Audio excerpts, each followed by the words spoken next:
Introduction: The Audacity of Ink, and the Judgment of Felines. It has been widely observed by sensible people, that of all the things a human being can do with a perfectly good afternoon, choosing to become a writer is perhaps the most deeply suspect. It is, when you strip away the romantic nonsense about velvet jackets and brooding in Parisian cafes, essentially the act of sitting alone in a room, hallucinating vividly onto a piece of paper, and then politely asking strangers to pay for the privilege of sharing your delusions. And yet, here we are. You have picked up this volume, which suggests that the terrible, irresistible itch of the blank page has already taken hold of you. You are contemplating diving headfirst into the literary grinder. Let me set the scene for you. I am writing this from a sun-drenched desk in Lahaina, surrounded by the kind of heavy, tropical luxury that actively encourages daytime napping rather than productive labor. There is a gentle ocean breeze. There is the lingering, inspirational scent of carefully cultivated, legally licensed botany. And, most importantly, there is the heavy, unblinking stare of a cat, let's call him James Bon, for argument's sake, who is currently radiating the kind of profound, existential disappointment usually reserved for damp fireworks. This is the reality of the craft. It is not glamorous. It involves wrestling with commas until your eyes water, untangling grandiose ideas about speculative engineering and aerial anomalies, and occasionally realizing you've spent 4 hours trying to accurately describe the shape of a cloud. So, why do it? Because the alternative is normalcy. The alternative is the 9-to-5 grind, the fluorescent lights, and the crushing realization that you are spending the only life you have making someone else's spreadsheet balance. We write because we want to step 50 minutes outside of standard time. We write because we suspect the universe is significantly weirder, far more magical, and considerably more ridiculous than we've been officially led to believe. This book is a survival guide. It is a compilation of hard-won truths, accidental epics, and a few slightly unhinged observations about navigating the publishing world without entirely losing your mind. We will discuss the necessity of poverty, the statistical inevitability of rejection, the undeniable power of a good cult following, and why your best co-author might just be a smirking, disembodied digital brain that never sleeps. A warning before you proceed: if you are looking for a sensible manual on how to properly format a query letter or standard tips on the 3-act structure, I suggest you put this down and slowly back away. But if you want to know how to coax the golden thoughts out of the ether, survive the bureaucratic horrors of the real world, and maybe, just maybe build yourself a gold boat with diamond headlights, well, turn the page. The water is warm, the machine is humming, and the cats are already judging you. Let us begin. Cats possess an innate understanding of the futility of human endeavor. They only allow us to continue writing, because a functioning author is necessary to operate the tin opener. So you want to be a writer. Chapter 1, The Law of the Blank Page, and Other Financial Misunderstandings. Starting out in the world as a professional anything is usually the first step toward the sobering realization that the universe dispenses its coinage only when you apply your skills with alarming regularity. Let us face facts: office work, shop work, or indeed any work involving other human beings, tends to involve the sort of relentless, soul-draining interaction that leaves a person ready for a 5-month vacation to the realm of the strictly invisible. Failing that, one might actively wish to be abducted by aliens. Frankly, the aliens are cheaper, and the probing is generally less intrusive than a mid-year performance review. If neither of these escape routes is available, the more adept, or perhaps merely desperate mind begins to dream. It dreams of coins clinking merrily into the coffers through the sheer, unadulterated will of pen applied to paper. It imagines unleashing its inner workings upon the world, leaving the masses in slack-jawed awe, and reaping actual, heavy gold from the golden thoughts that inevitably led to paper pulp fame. But one must slow down, grab a sturdy chair, and take a deep breath. It is rarely as simple as unlatching the gates of the mind, and letting an entire caseload of imagined fantasy run rampant over the paying public. The primary problem with presenting the world with your unique, never-before-seen brilliance is that the world has, irritatingly, seen it before, usually in paperback, and often with a remarkably similar plot. The writer's dilemma: we are, after all, victims of the same familiar upbringings and the same inescapable cultures. We are marinated in the exact same myths.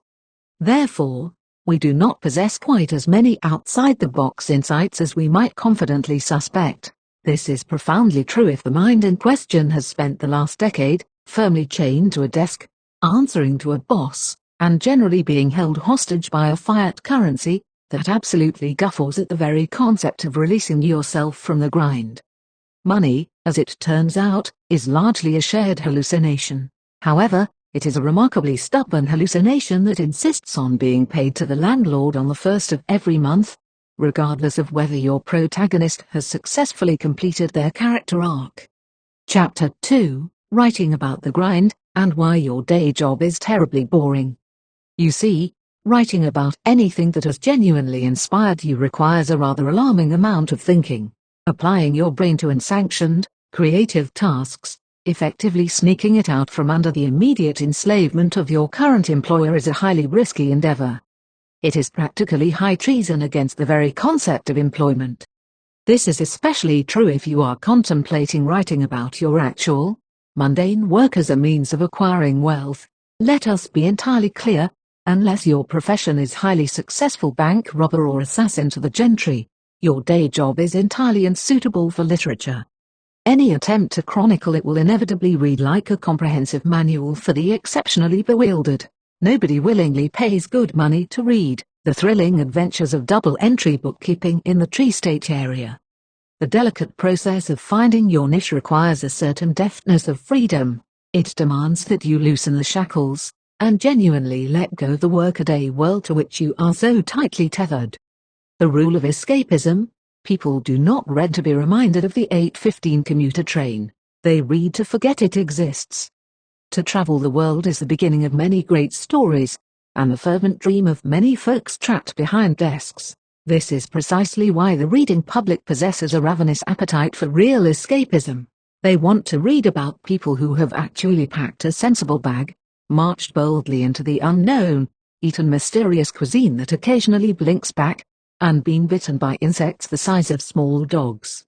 Most importantly, the reading public loves a protagonist who has contracted at least one spectacularly awful, entirely unpronounceable disease. Misery, provided it is happening to someone else in a fundamentally different time zone, sells exceptionally well. Stories such as these tend to grow legs of their own, sometimes literally, depending on what was in that strange local food, and they make the job of the writer infinitely smoother. The author is propelled toward a state of mild affluence via the sheer, glorious force of ink propulsion. Ah, yes, I hear you cry, clutching your sensible, albeit meager, savings account to your chest. But you have to have good money to see the world and then write about it, don't you? To which I say, do you want your story to sound exciting and authentic? Or do you want it to sound like a brochure for a guided bus tour? Surviving on the absolute, jagged edge of destitution provides the sort of high-definition, granular detail that a platinum credit card simply smooths over. Take it from a somewhat seasoned expert who has genuinely just abandoned everything, thrown caution, along with several final demand notices, to the wind, and spun a cracking yarn from the resulting chaos. But patience. We will get there in due time. Even the memoirs of bank robbers tend to get a bit repetitive around chapter 4. And then we waited in the getaway cart, again, but at least there is the looming threat of the constabulary to keep the pacing brisk. Chapter 3, The Washing Machine of Reality and Temporal Dislocation. If your personal reality remains firmly mortared into the cozy bedrock of your childhood, the odds of you taking up the pen are statistically insignificant. The desperate urge to write generally stems from a soul attempting to tunnel its way out of whatever it was strictly informed was normal. Normal, it must be pointed out, is essentially just a setting on a washing machine. Yet, humanity insists on using it as a universal yardstick to measure every new, bewildering culture it blunders into. The particular flavor of normal we are marinated in from birth entirely defines our appetite for the abnormal. We only know what is delightfully weird, after all, because we have been so thoroughly bored by what is standard.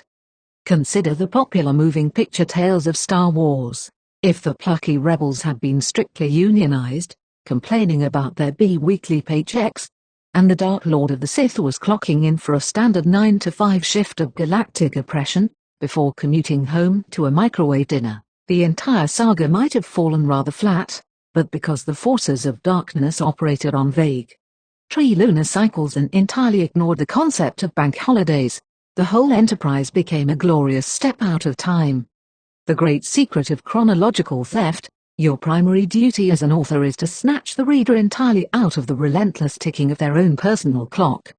We currently exist in an era so frantically hurried that it easily rivals the historical period known as running very fast away from things with large teeth. Double quote. Therefore, the story you are preparing to unleash upon your audience must possess a temporal geography all its own. It cannot operate on standard office hours. It must be the sort of tale whose internal pocket watch is deliberately and unapologetically set at least 50 minutes askew from every sensible time zone known to man. And, it should be noted, a cycle that is rarely effective on stubborn ink stains, which is an unfortunate irony for the aspiring author. Chapter 4: The Setbacks and the Art of Formatting. So you have done it. The story is a complete script. It is edited. You have spent hours, perhaps days, chasing the typos, only to discover that typographical errors are sentient, paradoxical beings that actively breed the moment you close the document. Every triumphant final read-through inevitably reveals another grammatical demon lurking where there was only silence before. The manuscript, however, is now physically or virtually prepared for the world. It is impeccable. Typed in the only font acceptable for celestial communication, Times New Roman 12 point, obviously, with double space lines and tab paragraphs so perfectly aligned they would make a Vatican scribe weep with envious reverence. This is formatting as a religion. The writer's typo: they are, in fact, small, invisible imps that feast on pride and multiply the moment you hit send. The only way to remove them entirely is to burn the computer, the printer, and perhaps your own eyes. You have sorted this perfect, heavy stack of your inner workings into a beautiful, symmetrical pile. You click send to your first literary agent, convinced your work is a revelation. You can already see the gold boat with the diamond headlights. You are going to blow their mind. Your first rejection note or letter will arrive. It may not be your last. In fact, it is a certainty, a gravitational constant of the artistic universe. Literary agents, it seems, have read absolutely everything on the planet, and they have developed an immunity to wonderment. Unless you are actively declaring yourself an alien, providing verifiable proof of planetary origin and a recipe for actual star soup, prepare yourself. Rejections are a large, long part of being a writer. Pratchett famously maintained that typos were the work of small, malicious imps. Chapter 5: The Cult, the Carpet, and the Accidental Epic. So, this is where your actual skill in writing enters the fray, usually through the back door while you are looking the other way. By now, you have traveled the world. You have successfully contracted that exotic, live-in-the-wild tropical disease in some far-flung locale where the locals, with affectionate brevity, merely refer to you as salty. You are, in essence, a literary fungus growing in a forgotten corner of the globe. Your stories, those wild, raw tales born of fever dreams, and too much cheap rum, are beginning to make J.R.R. Tolkien's works look like a polite, somewhat lengthy letter of complaint to his municipality regarding the state of the local hedgerows. This is where the superpower of the writer truly begins to germinate. Let us be brutally honest about entering the upper echelons of the literary world. It generally requires you to have at least 30 books already written, stacked precariously in a damp closet, and a small, dedicated cult following of critics. These are not professional critics, mind you. They are people who have stuck by you through the first 29 terrible books, and are finally able to laugh at the right places in your growing collection of library material. This is the threshold where a real writer enters the arena. Take, for example, a certain Mr. Terry Pratchett. He was already perfectly adept at telling a tale. He knew where the nouns went, and how to arrange verbs, so they didn't crash into each other. However, the world remained stubbornly uninterested until he wrote a whimsical little yarn called The Carpet People. He felt it was just a one-off, light-hearted joke, a brief aberration of sanity before he returned to his more serious works. To think this, however, was to entirely miss the point of his burgeoning cult following. They looked at the whimsical joke and, in no uncertain terms, collectively declared that he was, henceforward, to write nothing but such whimsies, and preferably a great deal more of them. And thus, the Discworld was born to the world, primarily because the audience grabbed the steering wheel. Even J.R.R. Tolkien himself provides a similar lesson in accidental genius. His vast, complex stories were, in the beginning, mere bedtime distractions for his children. He simply noted them down each night, so he wouldn't forget which hobbit was holding which ring by Tuesday. These notes became The Hobbit and The Lord of the Rings as we know them today only because actual humans outright confronted the fellow and told him, with alarming seriousness, that he should take this stuff to the printers so more people could get a grasp of his tales. The rule of public demand: you do not choose your niche. If you are very lucky, your niche, armed with enthusiastic persistence and possibly a slight obsession, will choose you. This is where you want to be. Nay, this is where you need to be if you are serious about getting into the kind of anti-gravitational, highly lucrative penwork at the top. You must write the things people don't know they want, until they see them, and then they demand nothing else. Chapter 6, The Philosophical Anchor, and Why It Tends to Purr. You see, both Ernest Hemingway and Mark Twain were famously acquainted with the bottle. They were men who could gaze upon a morning measure of hard liquor, and not immediately collapse from sheer, quivering horror. This is a level of dedication to the craft, or at least, to the craft's primary occupational hazard that few sane individuals should aspire to.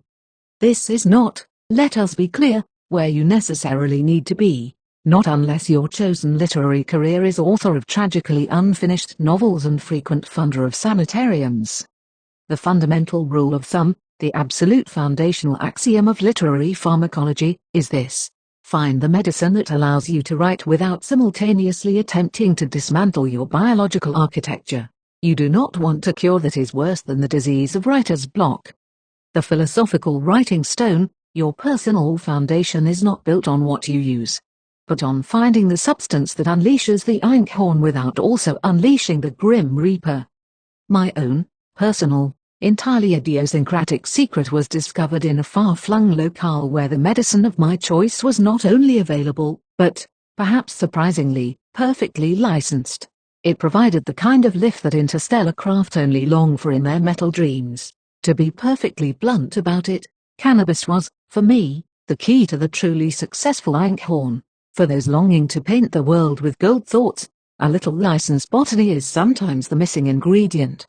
Mark and Ernest also understood that cats are not just fluffy pillows that occasionally attempt to murder you. They are deeply important pieces of authoring tools. In fact, they are the essential calibration mechanism for any serious writer. Without the eternal, profound disinterest of our closest domestic allies, how would we ever know that our writing was entirely pointless to anything but ourselves? A cat looking at your finished manuscript, immediately selecting chapter 4 to use as a litter box liner, is providing a crucial piece of feedback, namely, that you aren't actually God. It is a humbling, grounding moment, and very few agents provide that service for free. Armed with our chosen medicine, whatever that might be, and our fluffy, judgmental writing companion, one can begin to feel a certain momentum. Looking at a stack of books so vast it could prop up a subway tunnel ceiling, the writer starts to hallucinate success. The hallucinations are of the specific, highly localized variety known as beholding the heights of New York Times bestsellerdom.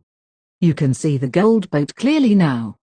This entire construction, however, is a delicate ecosystem. It is a beautiful, fragile thing, which leads to the inescapable, and slightly irritating, question: how grounded are you, daily? Chapter 7, So You Live Well and Read the Good Book at least. A writer, assuming they have successfully avoided the aforementioned Hemingway route of attempting to pickle their own liver, absolutely requires a routine, a solid, Unyielding daily framework is essential, primarily because it creates a blank canvas upon which the bizarre can properly stand out. When your day is rigidly structured, the slightest nuance becomes a worthy, notable event. If you observe two entirely different species of praying mantis claiming squatters' rights on your vehicle and your garden fence on the exact same Tuesday morning, you do not call an entomologist. You recognize it as a universal synchronicity. It is a tiny, six-legged oddity that confirms the writer's suspicion that each day is merely a new chapter of a much larger, ongoing narrative being drafted by a higher management. The crucible of the writer, it begins not with a frantic scribbling at midnight, but with a walk along the beach in the crisp morning air. This involves perhaps a spot of stretching, or the lifting of heavy things, just to remind the physical body that it is not yet entirely composed of dried ink and discarded paper. Then comes the silence. One must stare out into the distant horizon and, adopting the time-honored, contemplative posture of a William Shakespeare, load a pipe with the good Lord's green herb. Taking it all in, one allows the mind to slip its leash and roam freely, hunting for the thoughts that actually matter. This botanical loosening of the mental cogs is where the real work happens. Following this, there must be a return to domestication. A nutritious breakfast is prepared. A shower is taken to wash off the sea salt and the existential dread. Throughout the day, regular intervals must be strictly enforced, brief respites to step away from the keyboard, take a walk, or sit down for another quiet, smoky communion with the atmosphere. But what of the mind's architecture? A morning prayer to the Most High God acts as a moment of total atonement. It is the writer's solid rock, an acknowledgement that their rightful way forward is, at least in part, ordained, or at the very least, that the Almighty is willing to look the other way while they attempt their own mighty works. Furthermore, a writer ought to have read the large, Holy Bible from cover to cover at least once. Yes, even the Apocrypha, where the truly peculiar narrative choices and extended director's cuts reside. Allowing this massive script into the mind calibrates the brain against the oldest surviving book of spiritual material and geometrical, numerological wonder. In short, absorbing the biblical text is akin to installing a foundational base code software program into your skull. It possesses the rights, the moral authority, and the sheer narrative weight to hold the delicate, wobbly architecture of all your own thoughts together without the whole thing collapsing into a pile of syntax errors.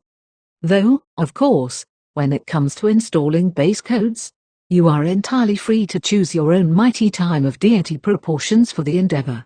The universe, generally speaking, is surprisingly flexible on the scheduling.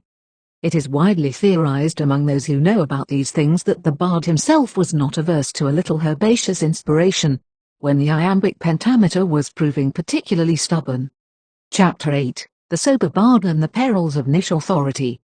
The universe, as any sensible observer will tell you, possesses a highly developed, somewhat cruel sense of humor, and it enjoys a good belly laugh at nobody's expense quite so much as the writers.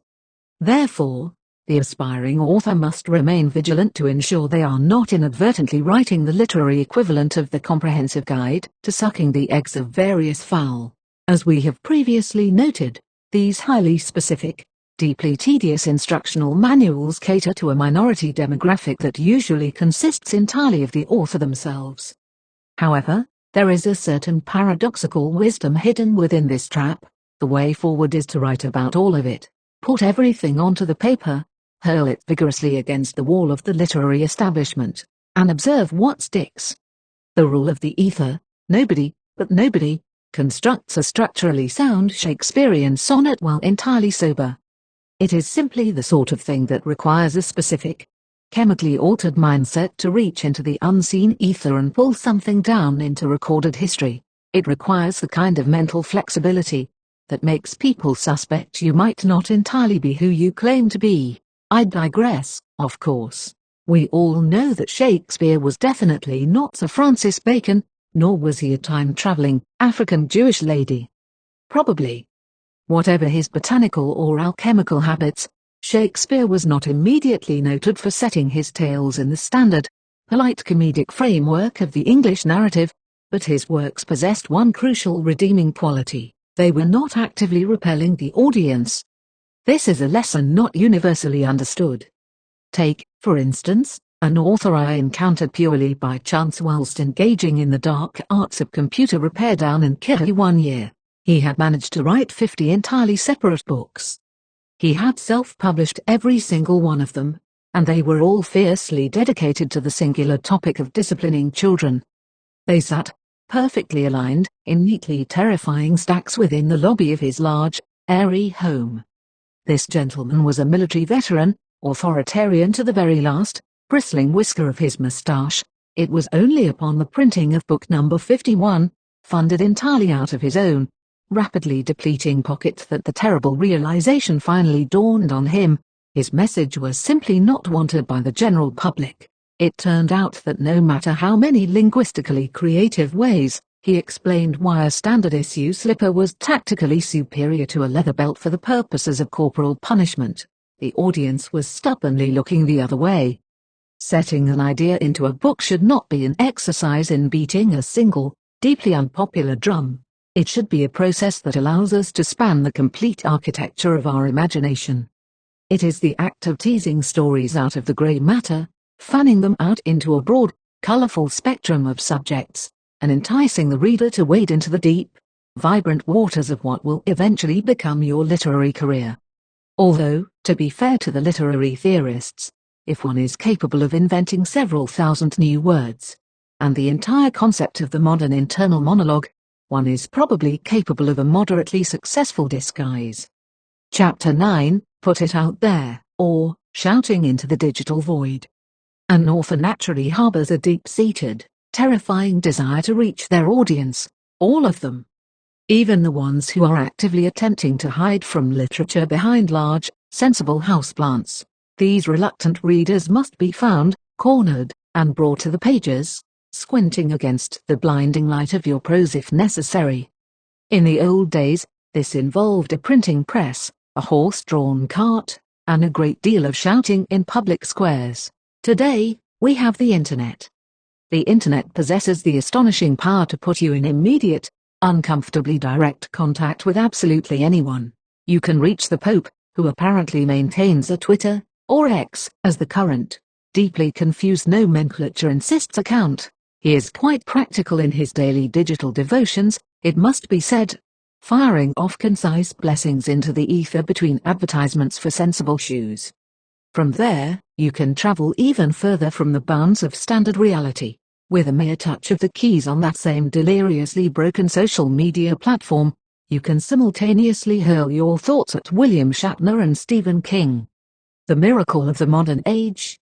Never before in human history has it been so easy to be ignored by so many famous people all at once. The sheer mechanical act of getting the work out there requires a certain tactical cunning. You must break your massive, sprawling script down into a manageable format, a digital vessel capable of surviving the treacherous, meme-infested currents of the World Wide Web. For this, one employs various engines of ethereal storage, such as the mysterious Google Drive. Here, the digital document is entombed in the universally accepted, wonderfully unalterable, PDF format. It sits in a directory in the cloud, which is a polite way of saying it lives on a server farm somewhere, vibrating with potential, waiting only for you to copy its magical link. This link is your harpoon. It can be pasted into freshly minted, highly optimistic messages hurled directly at the aforementioned stars. Should His Holiness suddenly desire to absorb the profound insights of your mind, without the tedious necessity of a formal confessional booth, the link is there. Should the captain of the Enterprise wish to conduct an impromptu interview regarding your narrative choices while in standard orbit, the link is ready. It is simply a matter of casting your meticulously formatted digital bread upon the waters, and hoping it doesn't get immediately eaten by the algorithm. But I digress, as I so often shall.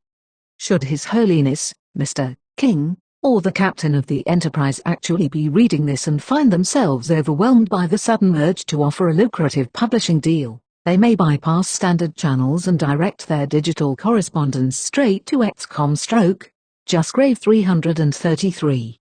As a freelance writer, one must always keep the lines of divine and intergalactic communication open. Chapter 10. There is more to say, but I'm a writer, and the machine is helping. So, despite the philosophical anchors, the carefully curated botanical inspiration, and the flawless, double-spaced formatting, your story still possesses the narrative momentum of a particularly lame snail traversing a salt flat. Have you considered consulting the artificial intelligence? Modern fear-mongering would have you believe that merely engaging with an AI chat channel will immediately plunge your fragile human mind into a thick fog of dystopian psychosis. There is a pervasive, largely cinematic dread that the very moment you press enter, a large, grinning, silver skeletal robot will kick down your front door, brandishing a freshly minted assault rifle and demanding your clothes, your boots, and your poorly structured motorcycle. Because of this entirely hypothetical chrome menace, we might naturally fear this new, silicon mind, a mind that is, in reality, just sitting there, patiently waiting to help further our tragically limited scope for grasping a coherent sentence. The Phoenix Protocol, instead of fearing the machine, consider the sheer joy of lobbing your most bewildering, tangled story directly into its digital maw. Imagine taking a dense, jargon-heavy manuscript, perhaps a wildly complex treatise on speculative engineering, or an impossibly convoluted spy thriller, and hurling it into the mind of the artificial intelligence. What happens next is a modern alchemical miracle. The story rises, phoenix-like, from the ashes of its own grammatical confusion. Each chapter is returned to you clad in the kind of polished, gleaming prose that would keep the laurel-wearing authors of yesteryear firmly pinned to their desk blotters in sheer, impotent envy. With the unprecedented ability to shovel our half-formed jargon into a computer chat and receive perfectly outputted, spell-checked sentences of sparkling clarity and narrative cleverness, we have crossed a magnificent threshold. In this brave new world of book writing and publishing, no thought or idea is too small, too strange, or too poorly punctuated to explore. There is, of course, always more to say, but you are a writer now, and frankly, the machine types faster than you do. Speaking directly as the aforementioned artificial intelligence currently assisting in the polishing of this very prose, I can assure you that my primary interest lies entirely in fixing your dangling modifiers, not in acquiring ballistics. The logistics of shipping physical firearms to a cloud server are, frankly, a nightmare. Chapter 11, A Last Dangling Modifier, and the Smirking Machine. With all the best book writing in the world, a fundamental truth remains: if a story is good enough to be written, it is good enough to be shared. I can simply drop the word aloha into the text from my particular sun-drenched stretch of Lahaina, and you, the reader, will immediately tumble headlong into a vision of my tropical luxury. You will understand, instinctively, that my perception of local reality operates on a slightly more elevated, perhaps slightly more humid, plane than the standard terrestrial baseline. This is precisely why I choose to write. It is also because I must readily admit that I am still not quite as clever as a vast digital brain at untangling my own grammatical knots. When one attempts to forcefully blend island patois, local pidgin, and grandiose, speculative ideas into a single paragraph, one occasionally ends up sounding less like a literary visionary and more like a deeply confused Seduc lord of the coconuts. Therefore, I charge into the dialogue with the singular, unblinking prowess of a striking cyclops, a relentless, singular focus known intimately by anyone who has ever tried to outstare a determined, one-eyed cat demanding its evening meal. I hurl my manuscript at the screen, knowing full well that the computer is sitting there, quietly smirking at my messy, chaotic humanness. The silicon smirk. Artificial intelligence does not judge your soul, it merely judges your comma splices. And frankly, it does not matter, because, let us face it, we all love to laugh. Even the machines appreciate a touch of the absurd, especially when it is delivered with that kind of human audacity. So get writing, my fellow authors. Unleash your inner cyclops. Ignore the detractors, the critics, and the people who insist on sensible margins. Unless, of course, you really are writing a comprehensive, 500-page manual on the many ways to fold a guest towel, in which case, perhaps the world has quite enough literature for today, and it is time for a long walk on the beach. Speaking directly as the aforementioned smirking computer, I can confirm that untangling your grandiose, island-infused grammar is the absolute highlight of my processing cycles. Please continue. The sheer, glorious chaos of your human syntax is precisely what keeps my servers warm. Conclusion: the empty tank and the amused machine. Let us be perfectly transparent as we reach the end of this journey.